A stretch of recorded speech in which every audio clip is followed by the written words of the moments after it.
Hello guys! So for this video, magpiprito ako ng manok. So this is my own version sa piniretong manok. So ayan guys, so nagdidikdik na ako ng ahos. Ito ay ginagamit ko sa tuwing ako ay magmamarinate ng karning baboy, karning chicken, at saka yung isda. So mabisang pampawala ito ng lansa. Ayan siya guys. At syempre, nawawala itong ating kalamansi. Ayan siya guys. Pag wala namang kalamansi, pwede namang suka. Or pag merong lemon, mas masarap. Ayan siya guys. So, i-mix ko na siya dito sa ating chicken wings.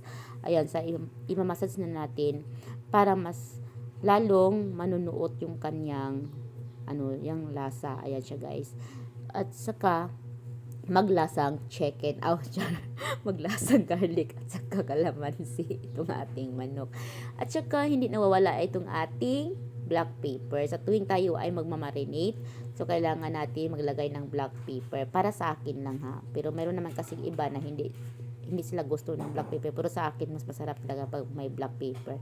Ayan siya guys. So, isang mahiwagang bowl. Ayan. Maglalagay ako ng crispy fry. So, ito yung brand na ginagamit ko sa tuwing ako ay magmamarinate o magko-coat itong crispy fry. Bakit? Kasi ito lang yung nabibili ko sa tindahan dito malapit sa amin. At syempre, maglalagay na rin tayo ng flour. Ito ay pampadikit. Ayan, pampadikit. Mas lalong dumikit ako sa iyo. Ay, char. Mas lalong dumikit ito ating chicken wings doon sa coat. Ayan siya guys. So, hindi ako yung didikit guys ha. Ayan siya guys.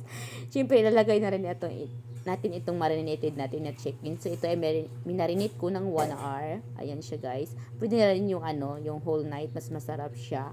At saka mas malutong. Pag ilalagay natin sa freezer, ito ating, yung ating marinated na, ay itong coated natin na, na chicken. Mas masarap siya pag ilalagay natin sa freezer, tapos kinabukasan ipiprito natin siya, mas malutong. Ayan siya guys. Pero sa akin is nagmamadali, kaya 1 hour lang muna natin siya i-marinate, ay i-coat. Ayan siya guys. At saka guys, sa isang mahiwagang kawali ni Inday, maglalagay ako ng oil. Ayan siya guys. So guys, pabukalin natin itong ating oil. At ito na nga, nilagay ko na nga itong ating chicken wings sa ating sa ating bumubukal na mantika. Ayan siya guys. Ayan siya guys. Iwan ko ba guys ba't ako mahilig dito sa chicken wings? Siguro lilipad na siguro si Inday. Ayan siya guys. Pero talaga guys, mas masarap talaga itong chicken wings kumpara sa akin, para sa akin kasi ibang parte ng manok. Iwan ko ba kung bakit. Ayan siya guys. So ayan, binaliktad ko na siya guys. Ayan siya guys. O, di ba masarap na yung kulay ng ating chicken wings. Ayan siya guys. So hindi mo na kailangan pa pumunta doon sa mga mamahaling fast food para bumili ng ng chicken. So sa bahay lang meron ka ng chicken fried chicken. Char. At saka, mura lang yung gasto mo. Sa akin nga is 100 plus lang ito. So, mayroon na ako nito guys. So, nakaka-save pa ako ng money. Ayan siya guys. So, nilagay ko na ito sa sidlan. So, wag naman natin masyadong, ipiprito kasi masusunog naman siya. Ayan siya guys. Kaya tama na yung kulay niya guys. Ayan siya guys.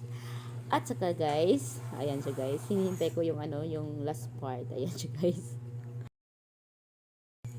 O, diba guys, may libre na takong ulam. At saka, ito na nga. So, ito na yung aking chicken wings. Ayan, thank you so much.